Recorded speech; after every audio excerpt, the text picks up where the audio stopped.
వీడియోలో ఆలస్య వివాహాలకు పరిహారాలను తెలుసుకుందాం. ప్రస్తుత కాలంలో వివాహం చాలామందికి ఆలస్యం అవుతుంది.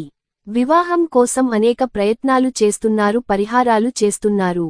జాతకంలో సాధారణ దోషాలు ఉన్నప్పుడు ఈ పరిహారం ద్వారా దోషాలు తగ్గి వివాహం వెంటనే జరుగుతుంది. గురువారం నాడు బియ్యపిండిలో కొద్దిగా పసుపు, నీరు కలిపి చిన్న సైజులో 7 ఉండలు తయారు చేయండి. వీటిని దేశవాళీ ఆవుకి తినిపించండి.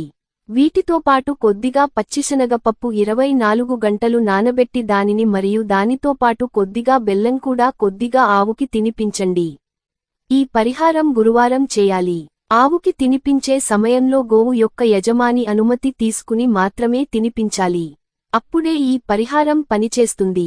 ఆరోగ్యం బాగాలేని ఆవుకు తినిపించిన తర్వాత ఆరోగ్యం మరింత ఇబ్బంది పెడితే ఈ పరిహారం సమస్యలను ఇస్తుంది. కావున గోవు యొక్క యజమాని అనుమతితో మీరు తినిపించండి. ఈ పరిహారం గురువారం చేస్తూ ఉండండి. శనివారం నాడు మరొక పరిహారం చేయండి. శనివారం రోజున 7 కొబ్బరికాయలు ఇంటికి తెచ్చుకొని పెళ్లి తొందరగా కావాలి అనుకున్న వారు వారి కన్నా పెద్ద వయసు వాళ్లతో కొబ్బరికాయతో దిష్టి తీయించుకోవాలి. ఒక్కొక్క కొబ్బరికాయతో 7 సార్లు సవ్య దిశలోనూ 7 సార్లు అపసవ్య దిశలోనూ దిష్టి తీయించుకోవాలి. తరువాత ఈ కొబ్బరికాయలను ప్రవహించే నీటిలో వదిలిపెట్టాలి. నదీ ప్రవాహం అయితే వీలైనంత తొందరలో ఫలితాన్ని ఇస్తుంది. లేదా నది నుండి వేరుపడిన కాలువ అయినప్పటికీ ఫలితాన్ని ఇస్తుంది. పంట కాలవలో వదిలిపెడితే మాత్రం పెద్దగా ఫలితాలు రావు.